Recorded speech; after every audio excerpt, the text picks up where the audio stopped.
السلام عليك يا أبا عبد الله السلام عليك يا ابن رسول الله۔ اہل بیت اطہار علیہ السلام کی عظمت پر ایک بار پھر درود بھیجے گا۔ محمد و آل محمد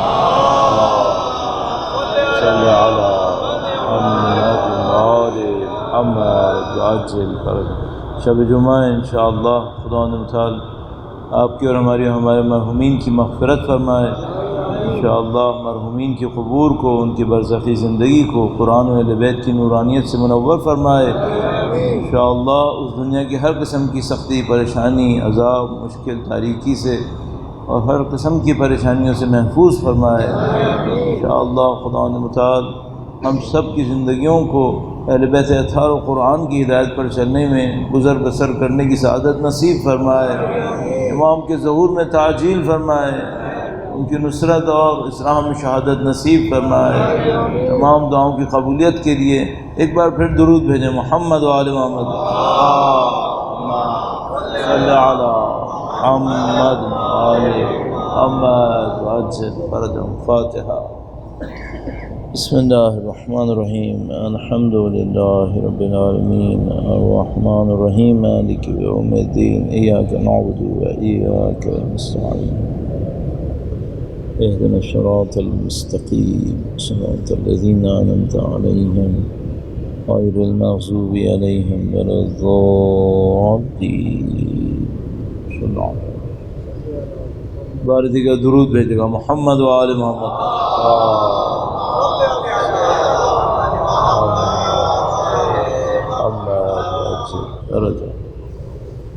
اعوذ باللہ من الشیطان الرجیم، بسم اللہ الرحمن الرحیم، الحمد للہ رب العالمین، والصلاة والسلام على سید الانبیاء والمرسلین، حبیب الہ العالمین ابی القاسم محمد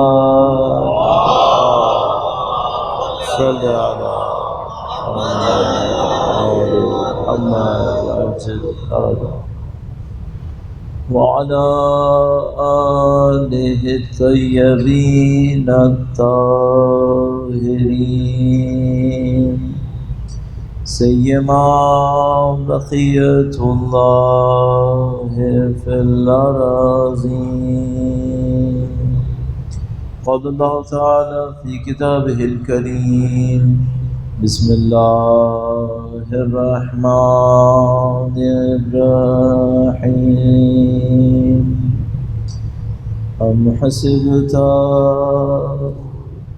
ان اصحاب الكهف والرقیم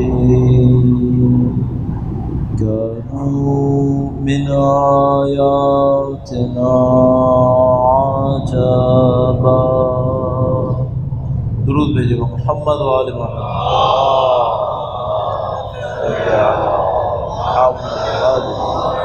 محمد عاجل ارجم۔ پروردگار عالم کا انتہائی لطف و کرم، انتہائی احسان، بے پناہ نعمتوں پر جو خدا تعالی نصیب فرمائے۔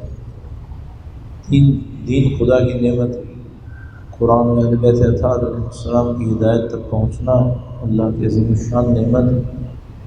ان اوقات کی پہچان کرنا، شب جمعہ ہے، روز جمعہ ہے، خدا تعالی کی نعمتوں میں سے، خدا تعالی نے غافلوں میں سے قرار نہیں دیا، خدا تعالی نے جاہلوں میں سے قرار نہیں دیا۔ اللہ کی دی ہوئی اس نعمت کا شکر اسی صورت میں بجا لا سکتے ہیں کہ جو خدا نے چاہا ہے اس میں نعمت کو استعمال کریں۔ شب جمعہ خدا کی رحمت کے لیے، مغفرت کے لیے کوئی ایسا کام کریں کہ خدا کی رحمت برسے، خدا کی مغفرت نصیب ہو جائے۔ کوئی جو ہر رات نہ پڑھتے ہوں کوئی ایسی دعا پڑھ لیں، جو ہر رات نہ پڑھتے ہوں ایسی کوئی نماز پڑھ لیں، کوئی خاص کام ایسا ہو جائے کہ اللہ کے سامنے یہ کہہ سکیں خدا شب جمعہ سے غفلت کرنے والوں میں نہیں تھے، شب جمعہ پر توجہ دینے والوں میں تھے۔ انشاءاللہ ہر چیز چونکہ مجسم ہو جائے گی، نہیں معلوم شب جمعہ کی فضیلت اپنے تجسم میں کیا بنے گی کہ وہ پھر انسان کو نصیب ہو سکے انشاءاللہ برزخ کی زندگی کے اندر۔ اللہ کے حضور ان تمام دعاؤں کو جو اس سے پہلے بھی عرض ہوں قبولیت کا درجہ حاصل کروانے کے لیے، مرحومین کی مغفرت کے لیے، امام کی ظہور کی تعجیل کی دعا کے لیے درود بھیجیں محمد و آل صلی علی محمد آل محمد عجل فرجہ۔ دین مبین میں اس بات کی طرف کئی دفعہ متعدد مقامات پر اشارے میں صراحت کے ساتھ بیانات دیے گئے کہ ہم اللہ کی مخلوق کو کم حساب نہ کریں، محدود حساب نہ کریں۔ دیکھیے کہ ہماری زندگی جو یہ بھی خدا کی ایک مخلوق حیات جو خدا نے ہمیں دی ہے، اگر اس کو کوئی ظاہری طور پہ دیکھے تو 60-70 سال کی ہے کہ مثلاً جو انسان اس دنیا میں آتا ہے 70-80 سال کم تر بیشتر اتنے میں زندگی ختم ہو جاتی ہے۔ تو حیات کو اگر کوئی خدا کے ریفرنس میں نہ دیکھے تو بہت مختصر ہے، لیکن اگر کوئی خدا کے ریفرنس میں دیکھے تو خود یہی انسانی زندگی ابدی ہے، خالدین فیہا بالآخر انہیں انسانوں کے لیے ہے۔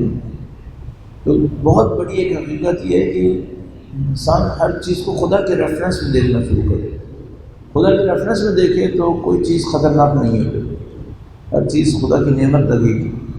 اور ہم نے چند دن پہلے تذکرہ کیا کہ مثلا ملک الموت سے کیا کریں کہ ڈر نہ لگے، کیا کریں کہ ملک الموت سے اچھائی ذہن میں آئے، تو اس کے لیے چند جملات عرض کریں گے، اگرچہ موضوع تو نہیں ہے لیکن چونکہ پہلے کسی نے کہا تھا ہم نے، کسی نے یاد دلایا، درود بھیجے گا محمد و آل محمد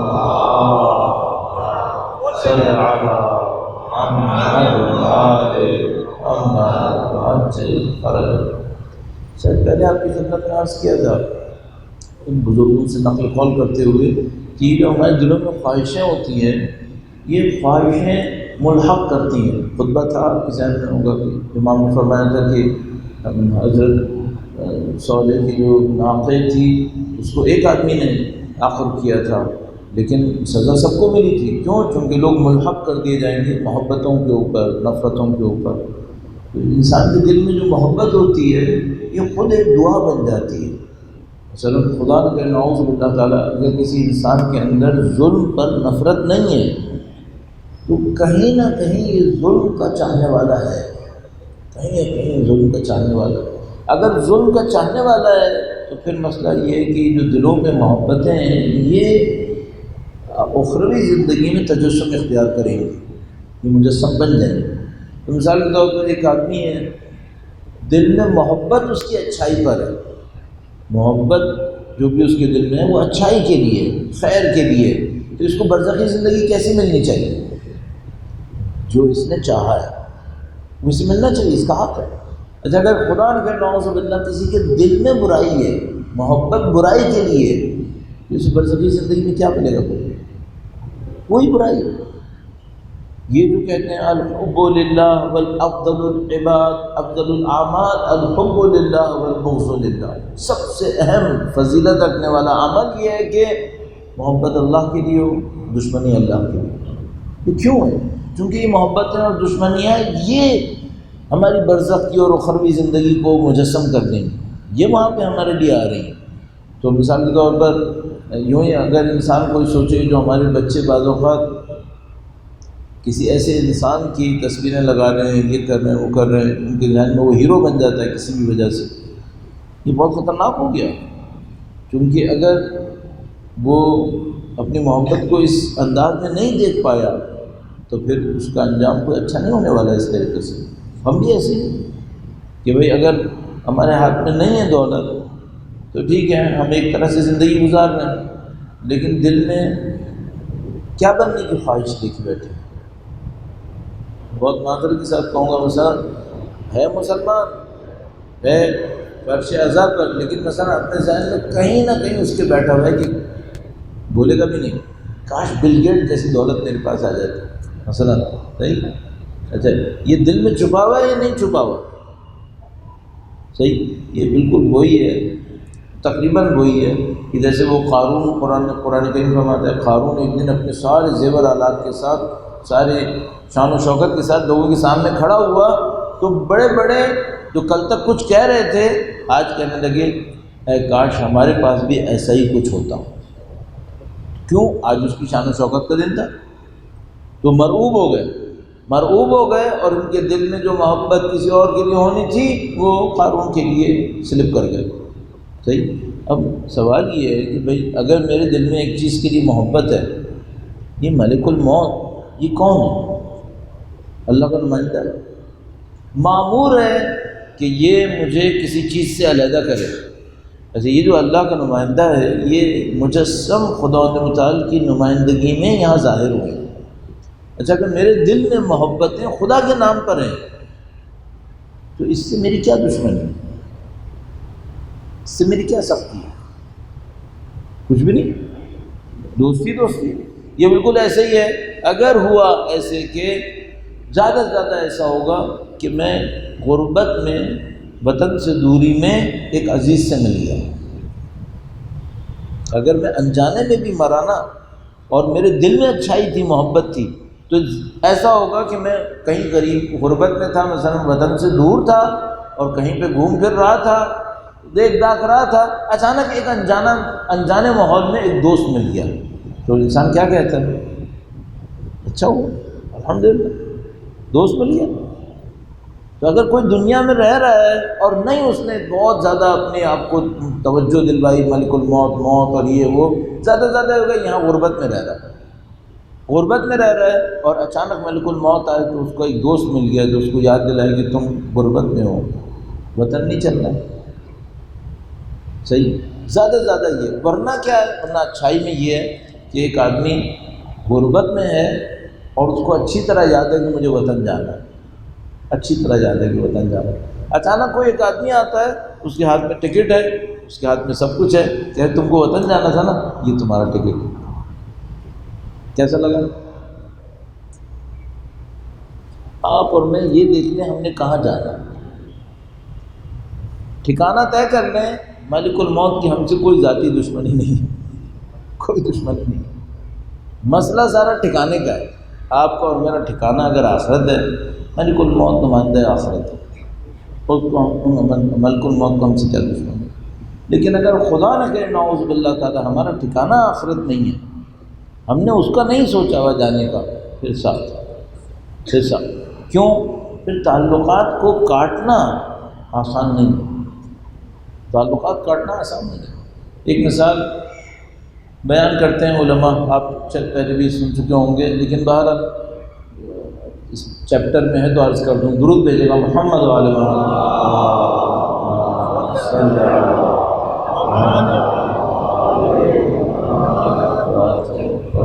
ہم لوگ اپنی زندگی میں آبجیکٹیوز بناتے ہیں، اہداف بناتے ہیں.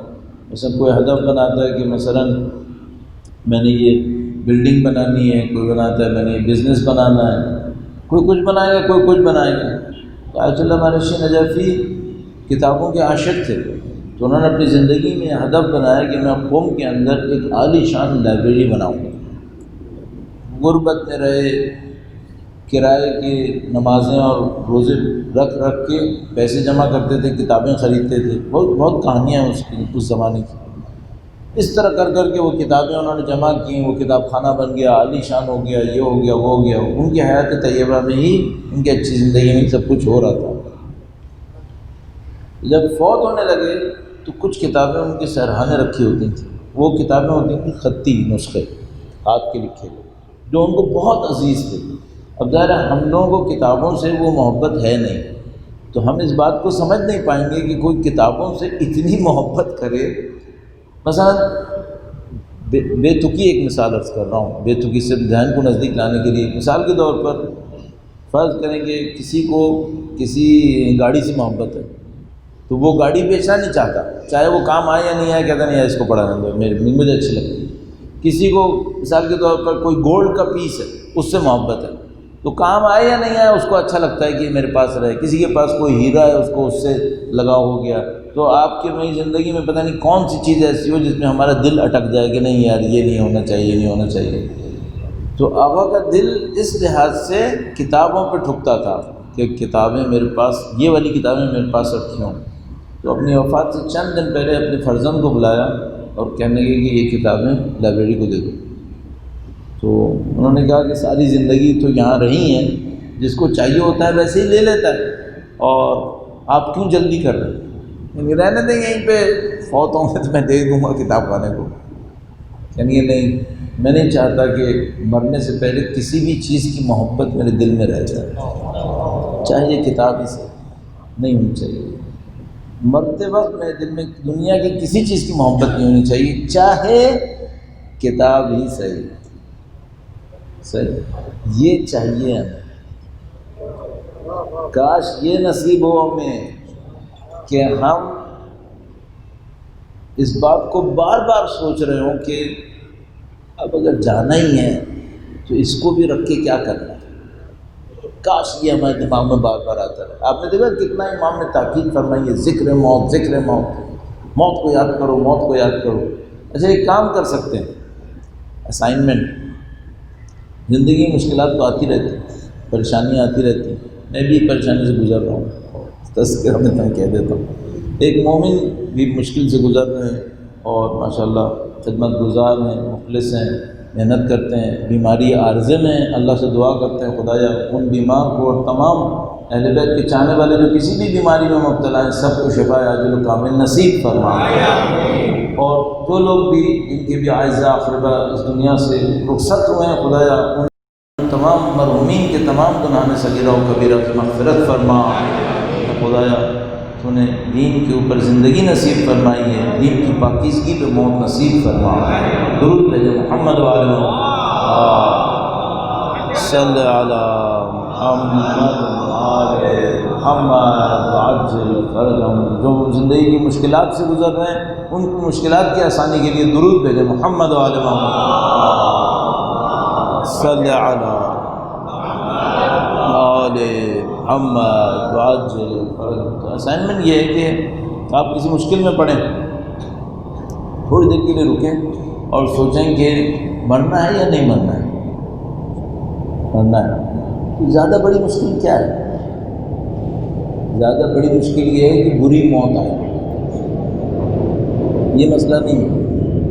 کہ میں اپنی زندگی میں بار بار یہ چیز نوٹ کرتا ہوں کہ کوئی ایک پرابلم آتی ہے، لگتا ہے یہ وہ ہے جو سب سے بڑی مشکل ہے. کبھی ایسا لگنے لگتا یہ ہے جو سب سے بڑی مشکل ہے. آپ اس کے لیے گڑ گڑا رہے ہیں، رو رہے ہیں، یہ کر رہے ہیں، وہ کر رہے ہیں.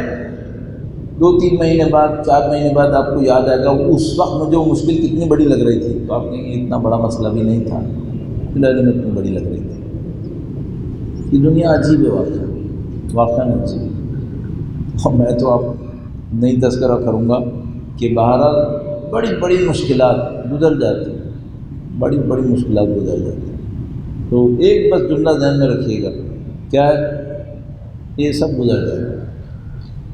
اینڈ ہمارا اللہ کی طرف لقاء واپسی، بس باقی سب گزر جائے گا.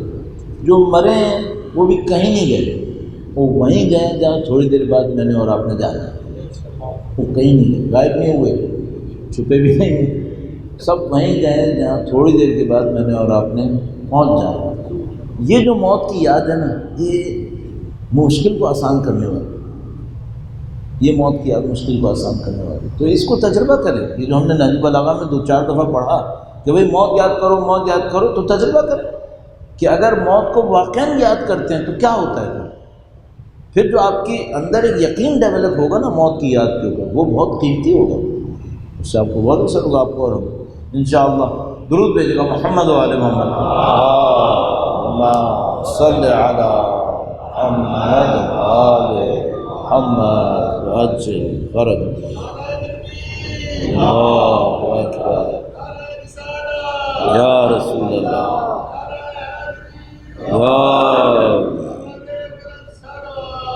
اللہم صلی علی محمد وعلی محمد وعجل فرجہم. ایک کلام تھا جو میں کئی دفعہ آپ کی خدمت میں عرض کر چکا تھا کہ میں عرض کروں گا اور ہر دفعہ ذہن میں رہ جاتا تھا، کل بھی مارک کر کے رکھا تھا لیکن پھر بھول گیا، اور وہ کلام وہی تھا جو میں نے آئینے کی مثال میں عرض کیا تھا کہ اگر کوئی دنیا کی طرف دیکھے تو کیا ہوگا، اور اگر پوری دنیا کو وسیلہ بنا کے دیکھے تو کیا ہوگا۔ اب بلا تاخیر اسے عرض کرتا ہوں۔ یہ خطبہ نمبر 80 ہے۔ کل پرسوں میں نے خطبہ نمبر 79 عرض کیا تھا، یہ خطبہ نمبر 80 ہے۔ خطبہ نمبر 80 علامہ مفتی جعفر حسین صاحب علیہ اللہ مقامہ کی ترتیب کے مطابق من کلام اللہ علیہ السلام فی صفت الدنیا، دنیا کے بارے میں امام کا کلام۔ ما صفو فی دار اولها عناء آخرها کناء۔ امام کے جو اقوال ہیں آپ اس میں دیکھتے ہیں ایک شاعری ٹائپ کا ہے، ایک جیسے ایک بلاغت و فصاحت میں ہوتا ہے، کلام میں ایک بیلنس اس طرح کا، چند چھوٹے چھوٹے جملے ہیں لیکن بہت بلیغ، تو اس میں بھی ایسے ہی ہے، اور اس میں کچھ جملے ایسے ہیں جو بہت مشہور ہیں، ابھی آپ اس میں نوٹ کریں گے۔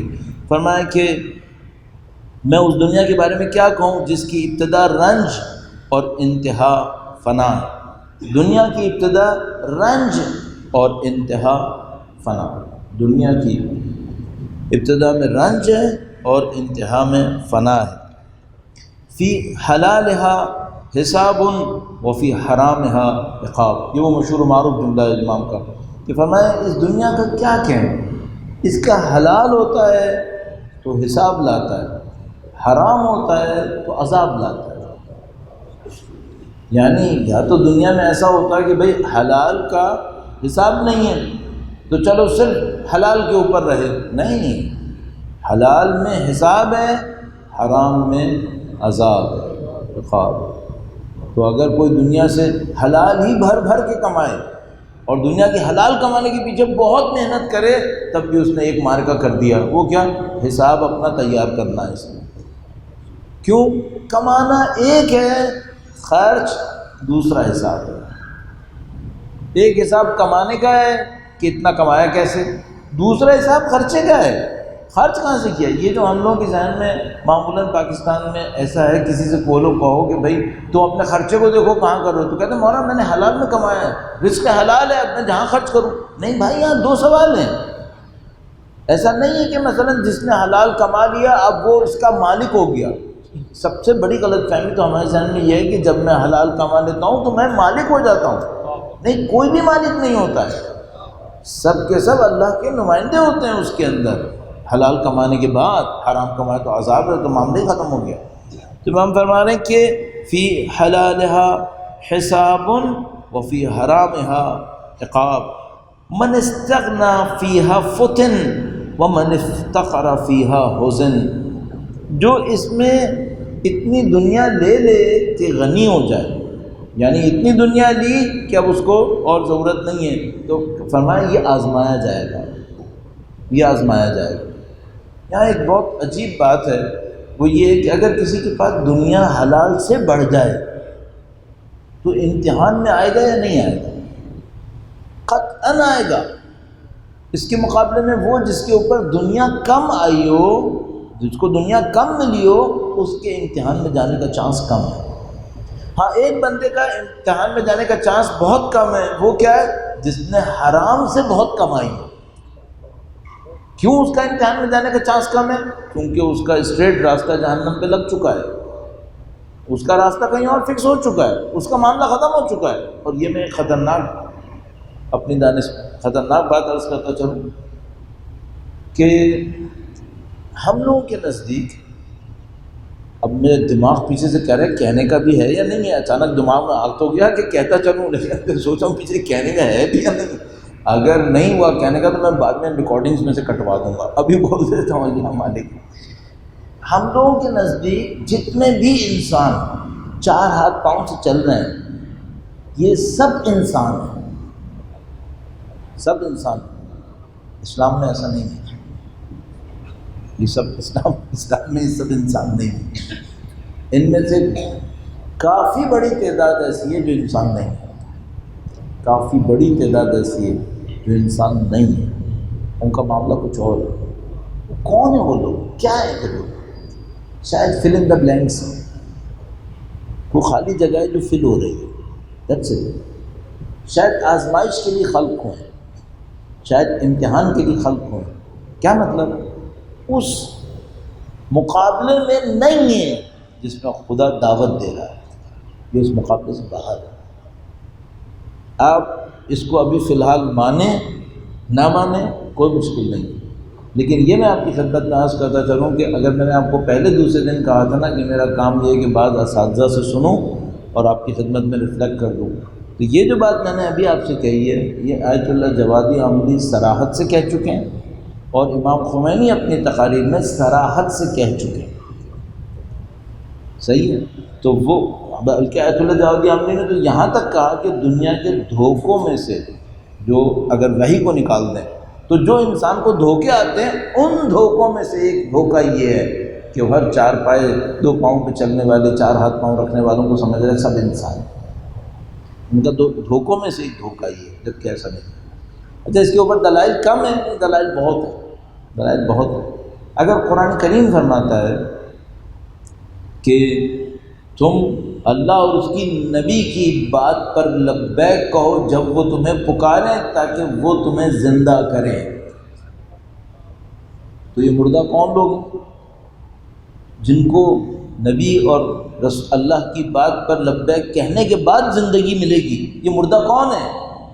انسان ہے یا جانور ہے؟ انسان، دیکھنے میں انسان. تو ہم ان کو زندہ انسان کہتے ہیں مردہ انسان کہتے ہیں؟ ہم ان کو زندہ انسان کہتے ہیں. اور خدا متعال کیا فرما رہا ہے کہ نہیں مردہ انسان. اگر انسان بھی ہیں مردہ ہیں. کچھ کو خدا متعال صراحت سے کہتا ہے کہ انسان نہیں ہیں، یہ 4 پائے جانور ہیں. یہ 4 پائے جانور ہیں. صحیح. اب میں ایک اور ذرا سی ایک بات کہہ کے اس کو میں اختتام پہ لے جاؤں، وہ یہ کہ بھائی یہ جو ہماری سائنس میں جب ہم لوگ ہیومن ڈیولپمنٹ کو اسٹڈی کرتے ہیں ہسٹری کے اندر، تو ہم انسانوں کا دوسری جو اسپیسیز ہیں جانور ہیں ان کے ساتھ فرق کہاں سے شروع ہوتا ہے؟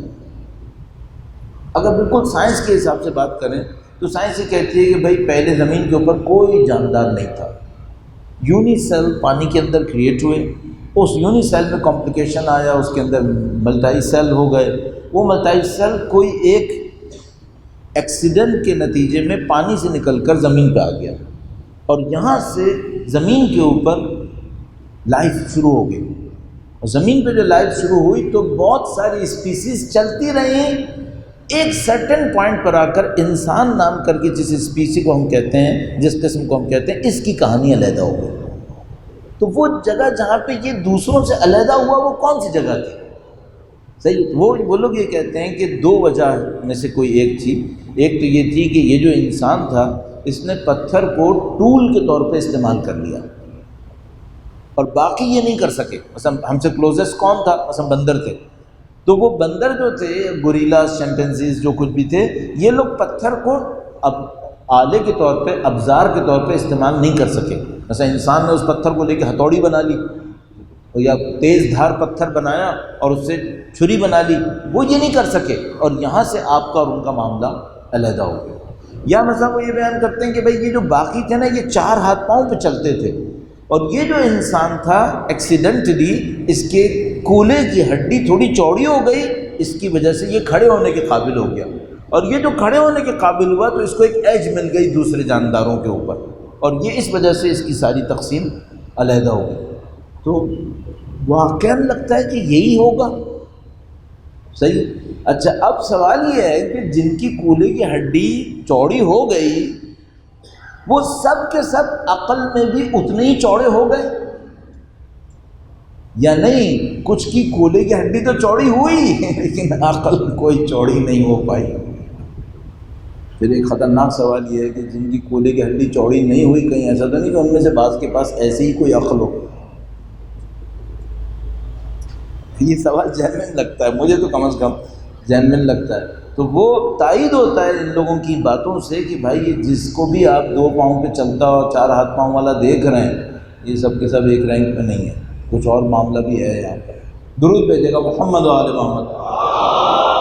اللہم صلی علی محمد و آل محمد وعجل فرج. پر اس کے ریفرنسز بہت ہیں، اس کے اوپر ڈسکشن کوئی کرنا چاہے تو کر لے. ممکن ہے کوئی یہ کہے کہ نہیں یہ انسانیت کی تذلیل ہو گئی اس طرح سے اگر ہم یہ کہیں گے. تو میں عرض یہ کروں گا کہ نہیں، ایک معاملہ یہ ہے کہ ہم ان کو انسان کاؤنٹ کریں دنیاوی اعتبار سے، یہ بات صحیح ہے، وہ کوئی مسئلہ نہیں ہے.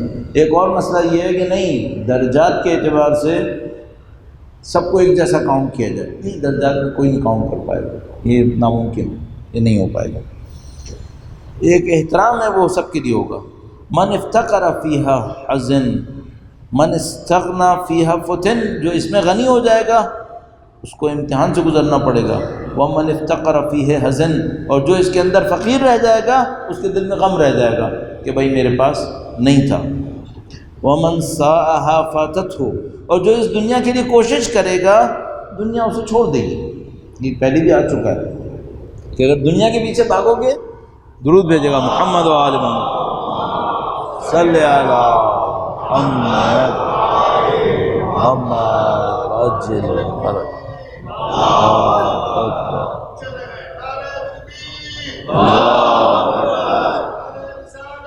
یا رسول اللہ، یا رسول اللہ، یا زندہ باد، زندہ باد، زندہ باد، مرد آباد، مرد آباد.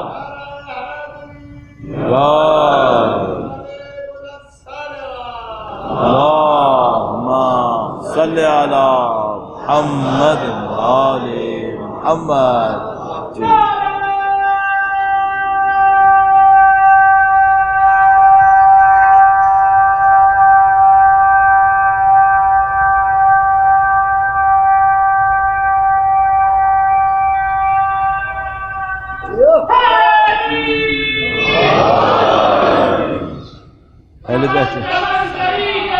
علی علی علی علی علی علی علی علی علی علی علی علی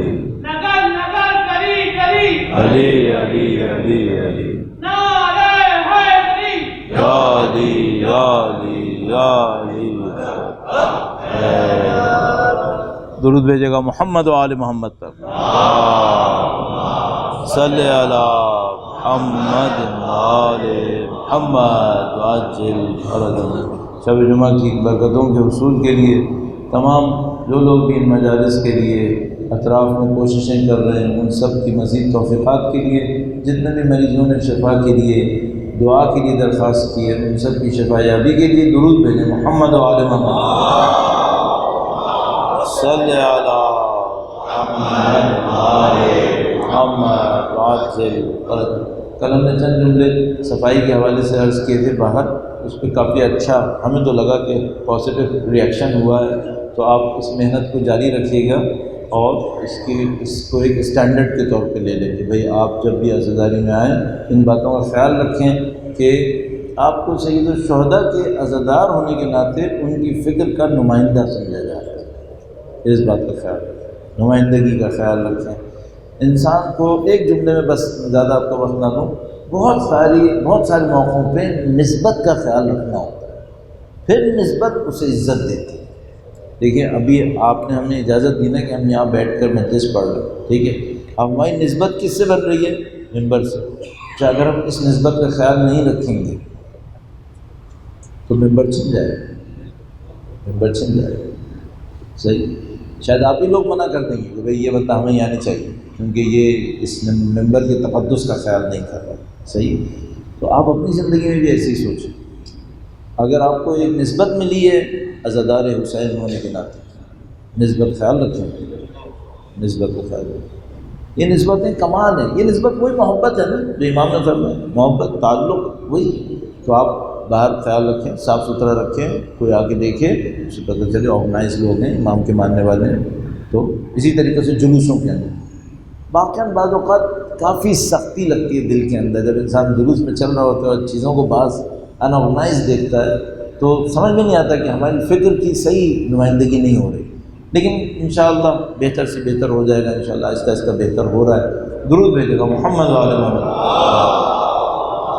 صلی علی محمد و آل محمد. عما عجل ومن سعىها فاتته، اور جو کوشش، اچھا فرمایا کہ جو دنیا کے لیے سعی و کوشش میں لگا رہتا ہے اس کی دنیائی آرزویں بڑھتی چلی جاتی ہیں. ومن قعد عنها واتته، اور جو دنیا کی اور جو کوششوں سے ہاتھ اٹھا لیتا ہے دنیا خود ہی اس سے سازگار ہو جاتی ہے. یعنی اگر مثلا دنیا کے لیے بھاگ دوڑ نہ کرے، اللہ کے لیے کرے، دنیا میں رہتا ہوا کرے گا، لیکن اگر صرف دنیا کو ہدف بنا کے نہ کرے، خدا کی بندگی کی خاطر کرے، تو پھر دنیا اس کے ساتھ سازگاری میں آ جاتی ہے. سازگاری میں آ جاتی ہے کیا مطلب؟ دنیا اس کے دین کو نقصان نہیں پہنچا سکتی. ورنہ اگر یہ دنیا کے پیچھے بھاگتا ہے، نہ دین بچتا ہے نہ اس کی دنیا بچتی ہے، بڑی مشکلات ہوتی ہیں. تو امام نے فرمایا یہ.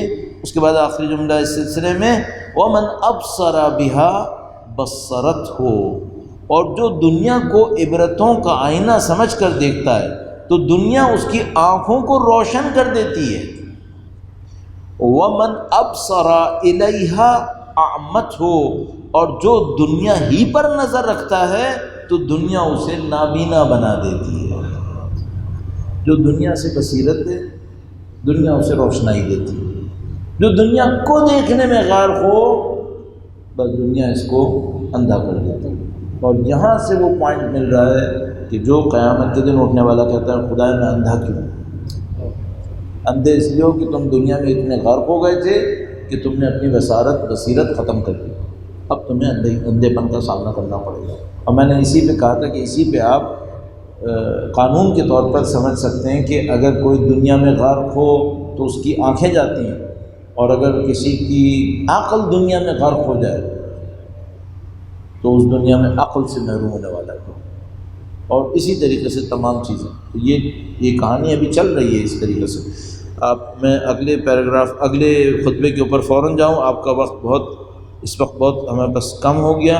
اور یہ خطبہ یہ جو جملہ اب میں آپ کی خدمت میں عرض کر رہا ہوں یہ 432 کلمات خسار میں 432 ہے. درود بھیجے گا محمد و آل محمد.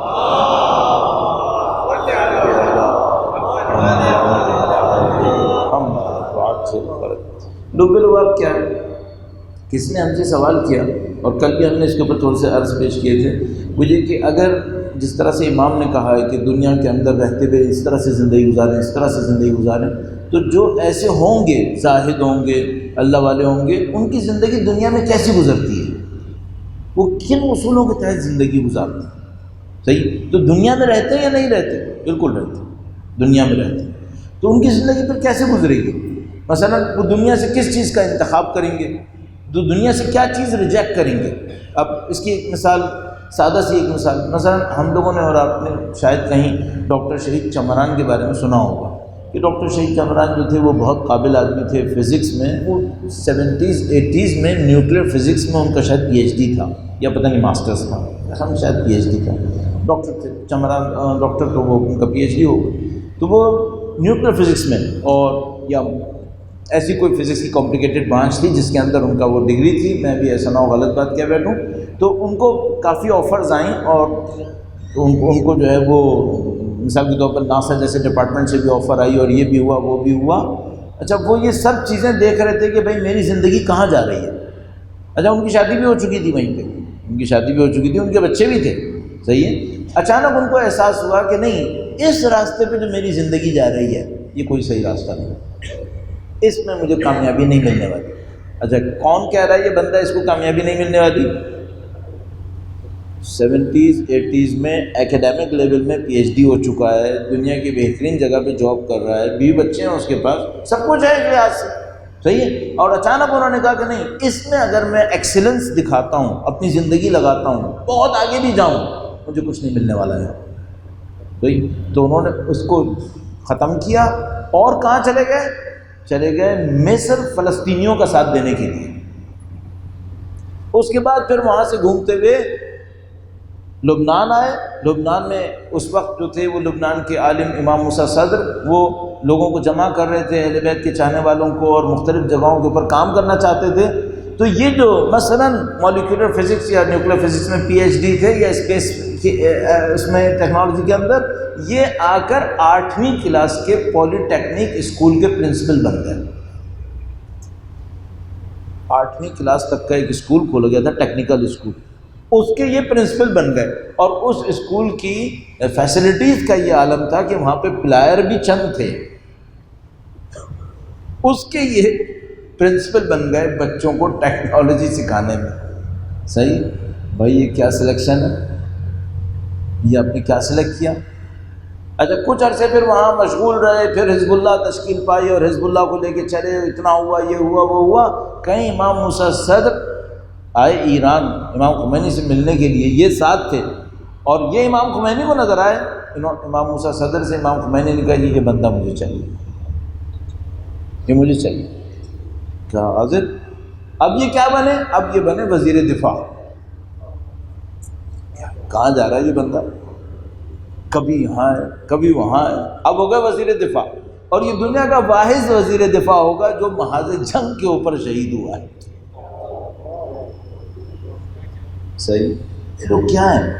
ان کی کیا سلیکشنز ہیں؟ ان سلیکشنز کی بیس کیا ہے؟ یہ اس کلمات قصار کے اندر آیا کہ یہ جو اولیاء الہی ہیں ان کا سلیکشن ہے کیا، کیا کرتے ہیں لوگ۔ اب اس کو آپ کو مجھے دیکھنا ہے اس انداز میں۔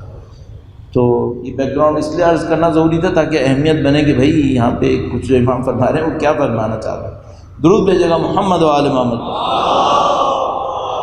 صلی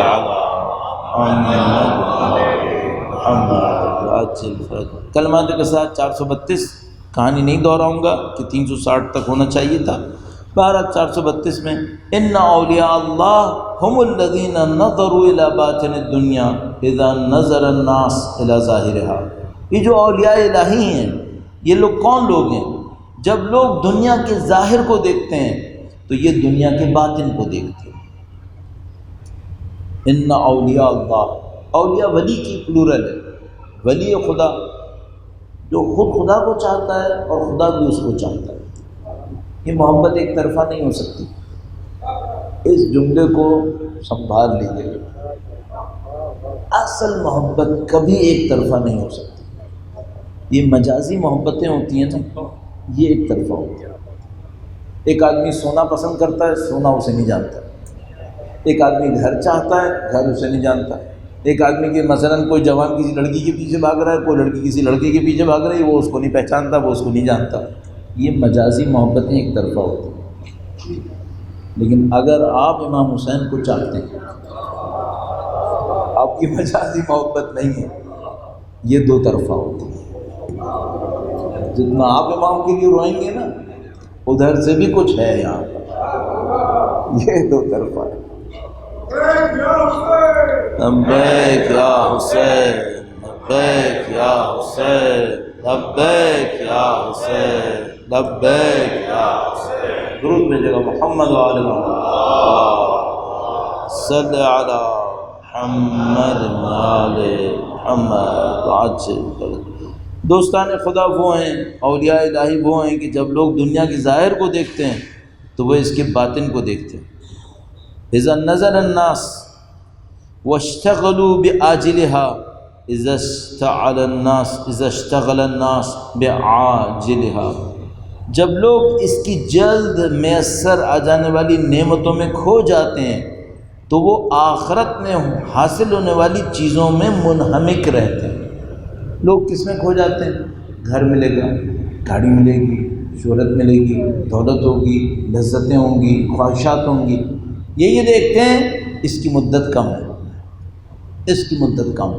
وہ نہیں چاہیے جس کی مدت کم ہے، وہ چاہیے جس کی مدت زیادہ ہے۔ ان سب کی مدت کم، یہ نہیں چاہیے۔ تو فرمایا کہ جب لوگ اس کی جلد میسر آ جانے والی نعمتوں میں کھو جاتے ہیں، لوگ تو غرق ہو جاتے ہیں ظاہر دنیا میں، تو وہ آخرت میں حاصل ہونے والی چیزوں میں منہمک رہتے ہیں۔ اشتغال کو انہوں نے ترجمہ کیا ہے مفتی صاحب نے کہ جب لوگ مشتغل ہو جاتے ہیں یعنی مشغول ہو جاتے ہیں کم مدت والی چیزوں میں، تو یہ اپنے آپ کو مشغول کر لیتے ہیں زیادہ مدت والی چیزوں میں جن کا اثر زیادہ دیر تک رہے۔ اب جو جملہ ہے نا یہ بڑا عجیب ہے، اس کو سمجھنا تھوڑا سخت ہے، مجھے بہت مشکل سے سمجھ میں آ رہا تھا۔ بہر فَأَمَاتُوا مِنْهَا مَا خَشُوا أَن يُمِيتَهُمْ، ان لوگوں نے درود بھیجے گا محمد و آل محمد۔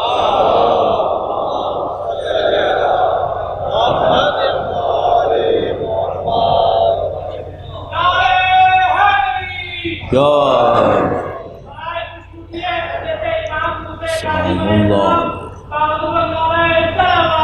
اللہ صلی علی محمد۔ یہ اپنی بصیرت سے دیکھتے ہیں کہ کچھ چیزیں انہیں مار دیں گی، یہ لوگ اپنی بصیرت سے دیکھتے ہیں کہ کچھ چیزیں انہیں مار دیں گی۔ موت کا لفظ استعمال کیا امام، میں بھی دوبارہ عرض کروں گا۔ جیسے ان کو خطرہ احساس ہوتا ہے کہ کچھ چیزیں ہمیں مارنے والی ہیں، یہ انہیں مار دیتے ہیں، یہ انہیں مار دیتے ہیں۔ اچھا، ایک اشارہ کہاں پہ مل رہا ہے؟ دنیا کے اٹیچمنٹس کے اوپر، کیونکہ دنیا کی اٹیچمنٹ مار دیتی ہے نا، قلب کو میت بنا دیتی ہے۔ وہ جو آیت اللہ جوادی عاملی کے جملے کے بقول کہنے کہ بہت سارے گھر جہاں فیملیز رہ رہی ہیں نا، یہ فیملیز نہیں رہ رہی ہیں، یہ خاندانی قبرستان ہے جس میں مردے بسے ہوئے ہیں، کیونکہ ان کے دلوں میں خدا نہیں، تو یہ مردے ہیں جو چلتے پھرتے گھروں میں بسے ہوئے ہیں۔ عجیب جملہ استعمال کیا، خاندانی قبرستان ہے، یہ سب خاندانی قبرستان ہے۔ تو وہ جو مسئلہ ہے نا کہ ہر جگہ انسان نہیں ہے، یہ ہم لوگ سمجھتے ہیں ہر جگہ انسان ہے، نہیں، بہت سارے قبرستان دار۔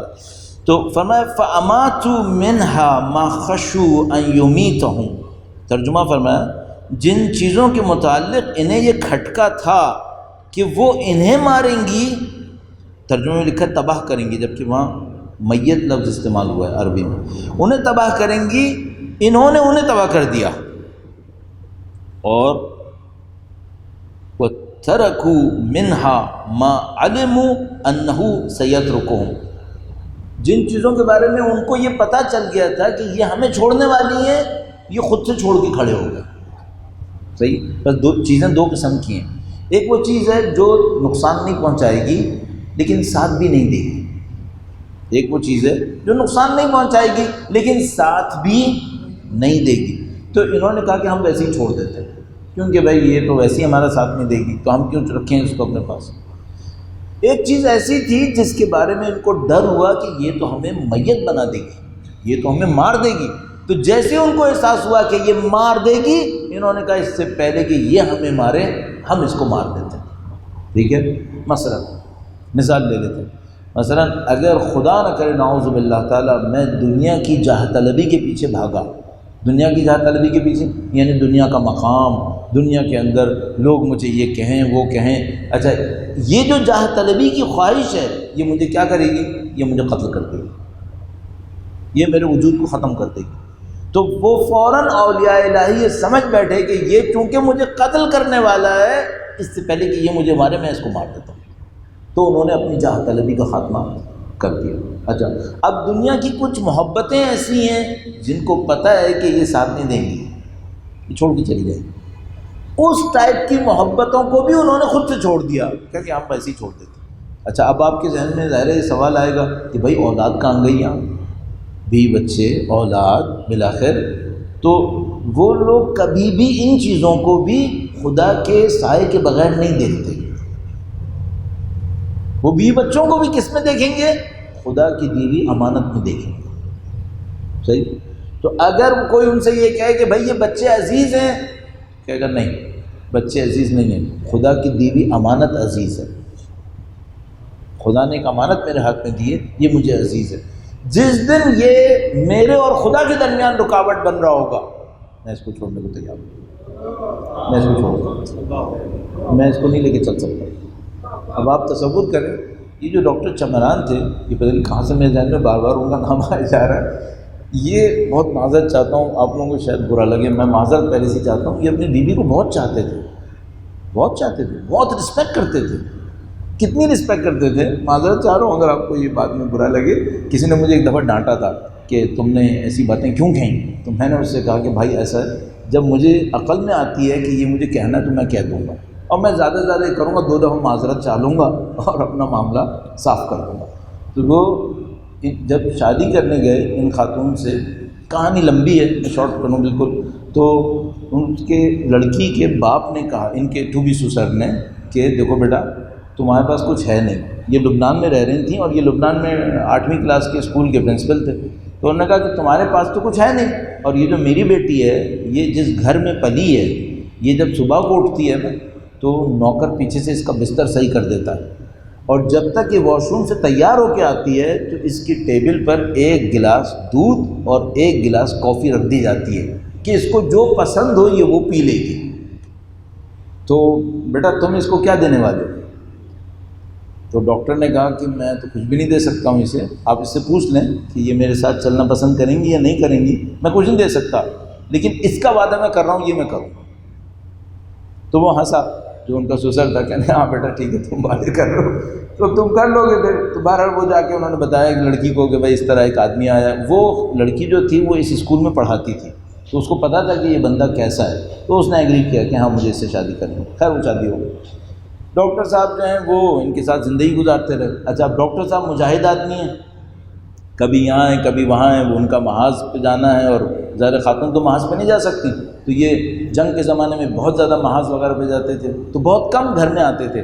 تو مدتیں گزر گئیں اس شادی سے، تو جب بھی گھر پہ ہوتے تھے یہ 2 کام ضرور کرتے تھے شادی کے سالوں بعد تک۔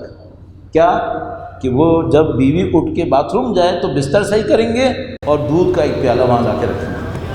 تو ان کی بیگم نے کہا کہ دیکھو چمران اب ہم بوڑھے ہو گئے، اب یہ چونچلوں کی گنجائش نہیں ہے۔ تو انہوں نے کہا کہ نہیں معاملہ بوڑھے جوانی کا نہیں ہے، میں تمہارے بابا سے وعدہ کیا، میں وعدہ خلاف نہیں کروں گا، وعدہ کیا۔ صحیح، یہ ایسا نہیں ہے کہ آدمی جنگجو تھا تو اس کے دل میں درد نہیں ہے، محبت نہیں ہے، اس نے سب کچھ اللہ کے لیے قربان کیا، ساری محبتیں۔ اتنا چاہنے والا بندہ اپنے ان 2 بچوں کو نہیں چاہتا ہوگا جس کو چھوڑ کے آ گیا تھا، بہت چاہتا ہوگا، لیکن اس نے سب کچھ خدا کے لیے قربان کیا۔ تو امام نے یہ فرمایا کہ جو اولیاء الہی ہوتے ہیں یہ جس چیز سے ڈرتے ہیں کہ یہ انہیں قتل کر دے گی یہ اسے قتل کر دیتے ہیں، جس چیز سے ڈرتے ہیں کہ یہ انہیں چھوڑ کے کھڑی ہو جائے گی یہ چھوڑ کے کھڑے ہو جاتے ہیں۔ وَرَأَوْا اسْتِكْثَارَ غَيْرِهِمْ مِنْهَا اسْتِقْلَالًا، دوسروں کے دنیا زیادہ سمیٹنے کو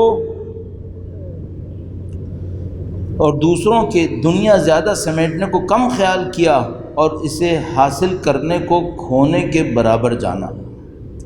اچھا دوسرے لوگ جس چیز کو یہ کہتے ہیں، مثلا انہوں نے کوئی نیک عمل انجام دیا، دوسروں نے دیکھا اور کہا کہ یہ تو بہت بڑا کام انجام دیا، یہ ہمیشہ کیا کہتے ہیں؟ یہ کوئی بڑی بات نہیں تھی، یہ کوئی بڑی بات نہیں تھی۔ تو جس کو دوسروں نے زیادہ بڑا سمجھا اعمال کی دنیا میں، اس کو انہوں نے ہمیشہ کم سمجھا۔ اور آخری جملہ عرض کروں اس سلسلے میں، وَدَرَكَهُمْ لَهَا فَوْتًا، جس کو دنیا کے دوسروں کے دنیا زیادہ سمیٹنے کو کم خیال کیا اور اسے حاصل کرنے کو کھونے کے برابر جانا۔ یعنی مثلا کوئی دنیا حاصل کرتا ہے تو وہ سمجھتا ہے میں نے کچھ حاصل کیا، اور یہ جب حاصل کرتے ہیں دنیا تو یہ سمجھتے ہیں ہم نے کچھ کھو دیا ہے، اس پہ ہمیں محنت نہیں کرنی چاہیے تھی۔ وہ ان چیزوں کے دشمن ہیں جن سے دوسروں کی دوستی ہے، اور ان چیزوں کے دوست ہیں جن سے اوروں کی دشمنی ہے۔ اہل دنیا جن چیزوں سے دوستی کرتے ہیں یہ اس سے دشمنی کرتے ہیں، اور جن سے اہل دنیا دشمنی کرتے ہیں یہ اس سے دوستی کر لیتے ہیں۔ صحیح؟ اچھا یہ آدمی دنیا میں سکون سے سانس لے پائے گا؟ نہیں، اس کی دنیا سخت رہے گی، اس کی دنیا سخت رہے گی۔ ایک جملے میں مثلا یہ رہے گا ابو ذر، یہ رہے گا ابو ذر، ہر چیز میں سختی۔ دنیا کہہ رہی ہے یہ کر لو، یہ کر لو، یہ ہو جائے گا، حضرت ابو ذر کہہ رہے نہیں میں یہ تو ہرگز نہیں کروں گا، میں تو وہ کروں گا۔ تو جب سب لوگ کہاں چل رہے تھے حضرت ابو ذر کہیں اور جا رہے تھے۔ صحیح؟ عزیزان محترم، اگر یہ دور غیبت سے پہلے کا آخری دور ہے صحیح ہے. تو یہ سمجھ لو کہ پھر جو ہم لوگوں کے اوپر چھلنی چلے گی اور چل رہی ہے، اس میں بچنے والے لوگ بہت کم ہوں. اگر یہ دور غیبت سے پہلے کا آخری دور ہے، اللہ کرے کہ ہو، ہم تو ابھی تک اپنی زندگی میں یہی سوچتے آئے ہیں کہ انشاءاللہ ہے، تو پھر یہ سمجھ لو کہ جو چھلنی چلے گی وہ کوئی ہلکی نہیں ہوگی، وہ ہم سب کو چھان کے رکھ دے گی. اور ہم میں سے بہت کم لوگ ایسے ہوں گے کہ جو اس کے کٹاؤ سے بچیں گے. یہ سادہ کام نہیں ہوگا. یہ میں سوچوں کہ میں 4 جملے بول لوں گا میں بچ جاؤں گا، آپ سوچیں کہ ہم نے فلاں جگہ نہیں گئے، یہاں آئے تو بچ جائیں گے. یہ نہیں ہونے والا. اس کا کٹاؤ بہت سخت ہوگا. اور ہمیں معلوم ہے، آپ کو معلوم ہے کہ جب ہم تاریخ میں جا کے دیکھتے ہیں تو کیوں لوگ اتنے کم ہیں، کیوں اتنے کم ہیں؟ کیا وہ قرآن نہیں پڑھتے تھے باقی لوگ؟ کیوں سید الشہداء کے ساتھ لوگ کم ہیں؟ باقی لوگ قرآن نہیں پڑھ رہے تھے، باقی لوگ مثلا روایتیں نہیں سنی، سب سنا. لیکن وہ جب چھلنی چلتی ہے، آخری دل کے کونے میں کوئی ایک حسرت دنیا کی رہ گئی ہے، یہی مروا دی، یہی مروائی. کل پرسوں قاضی والی بات کہی نا میں نے، ایک لالچ رہ گئی تھی اس بیوقوف کے دل میں، مروا دیا اس نے. یہ مت سوچے گا کہ اگر یہ وقت آخری وقت ہوگا یہ معاملے آسانی سے نپٹیں گے، آسانی سے نہیں نپٹیں گے. ہمیں بہت محنت کرنی پڑے گی. اب یہ ہے کہ لطف خدا شامل حال ہوگا. اور ایسا بھی نہیں ہے کہ زمینیں بنجر ہوتی ہیں، کچھ زمینیں تو آباد ہوتی ہیں اور باقی زمینیں بنجر ہوتی ہیں. نہیں، ایسا نہیں ہوتا. بنجر نظر آنے والی زمینوں میں بھی بہت کچھ ہوتا ہے. تو نا امید ہو جائیں کہ ہم نہیں کر سکتے، نہ اتنے پر امید ہو جائیں کہ عمل سے پیچھے رہ جائیں. ہاں، یہ نہ سوچیے گا کہ بغیر سختی اٹھائے ہو جائے گا. نہیں، سختی اٹھائے بغیر نہیں ہونے والا، یہ طے شدہ بات ہے. اور میں نے عرض کیا اسی لیے یہ سارا معاملہ سخت ہوا کہ سید الشہداء کے ساتھ دینے والے اتنے کم رہ گئے، اور اتنی مصیبتیں اٹھانی پڑ گئیں، اتنی مشکلات اٹھانی پڑ گئیں. اور کیا کیا مشکلات اٹھانی پڑیں اور کیا کیا مصیبتیں اٹھانی پڑیں. اللہ، جنگ ہوتی، شمشیریں چلتی، لوگ زمین پہ گرتے، جنگ ختم ہو جاتی. پھر کربلا نہیں تھی. کربلا کچھ اور، کربلا کچھ اور. کربلا ایک اور میدان جنگ. عام میدان جنگ 2 لشکروں کی جنگ ہوتی. کربلا میدان جنگ ہے، کسی اور قسم کے لشکر ہیں جو ٹکرا رہے. دنیا میں کون سا لشکر ہے جہاں ایک جنگجو 6 ماہ کا ہے؟ کہیں نہیں ہوتا. کربلا میں جنگجو 6 ماہ کا. دنیا میں کون سا لشکر ہے جہاں پر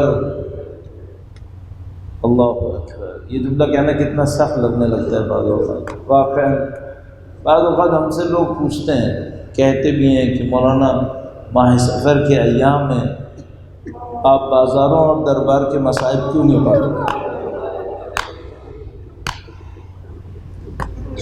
کل بھی پرسوں بھی کسی سے کہا، بھائی میں معذور ہوں، یہ میری کمزوری ہے، میری ناتوانی ہے، میں نہیں پڑھ پا رہا ہوں، میں نہیں پڑھ سکتا ہوں. اب آپ جبر کرتے ہیں تو میں 2 جملے بول دیتا ہوں، لیکن مجھے اچھا نہیں لگتا ہے. دوسرے لوگ پڑھ رہے ہیں، آپ انہیں سن لیا کریں. میری ناتوانی ہے، مجھ سے نہیں کہا جاتا ہے اولاد فاطمہ بازاروں میں.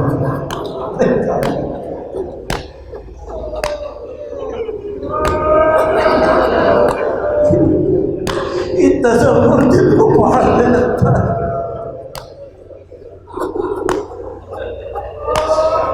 جب تو میدانوں میں لڑی جاتی ہے، جب شمشیروں سے لڑی جاتی ہے، نیتوں سے لڑی جاتی ہے، کہیں چادروں سے جنگ لڑی جاتی ہے،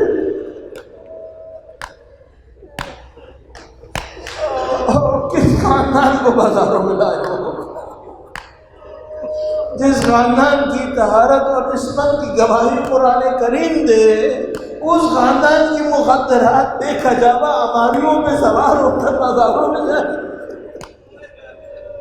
اب اگر کوئی صرف اتنا کرے کہ اسرائے اہل بیت کے ظاہر کو بیان کرنے کی کوشش کرے تو کیا بولے کہ ایک قافلہ آ رہا تھا جس میں نیزوں کے اوپر سر لگے ہوئے تھے، ہماری عمر مخدرات تشریف فرما تھی جن کے باتوں میں رسیاں بندی ہوئی تھی، اور بعض مسائل میں بیان کرتے ہیں سر مقدس حضرت عباس ایک گھوڑے کے گردن سے لٹکا ہوا تھا، بیویاں اپنے بھائی کے سر کو لٹکا دیکھ رہی،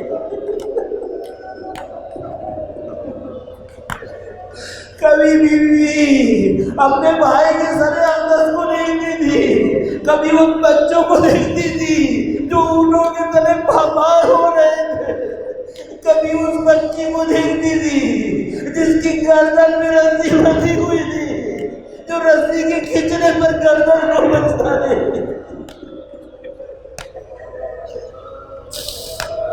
الا لعنت اللہ علی القوم الظالمین وسیعلم الذین ظلموا ای منقلب ینقلبون۔ پروردگارا تجھے ان آنسوؤں کا واسطہ، سید الشہداء کی مظلومیت کا واسطہ، اہل بیت اطہار علیہ السلام کی ان مظلومیتوں و اسارتوں کا واسطہ، شب جمعہ ہے ہمارے اور ہمارے مرحومین کے تمام گناہ صغیرہ و کبیرہ کی مغفرت فرما۔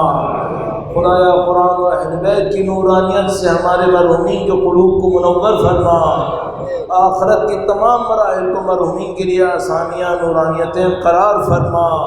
اے خدایا اس دنیا کے اندر دنیا کے فتنوں سے امن و امان نصیب فرما، امام کی تیاری میں مشغول رہنے کی سعادت نصیب فرما، ان کے ظہور بابرکت میں تعجیل فرما، ان کی نصرت اور اصلاح میں شہادت نصیب فرما۔ ماتم حسین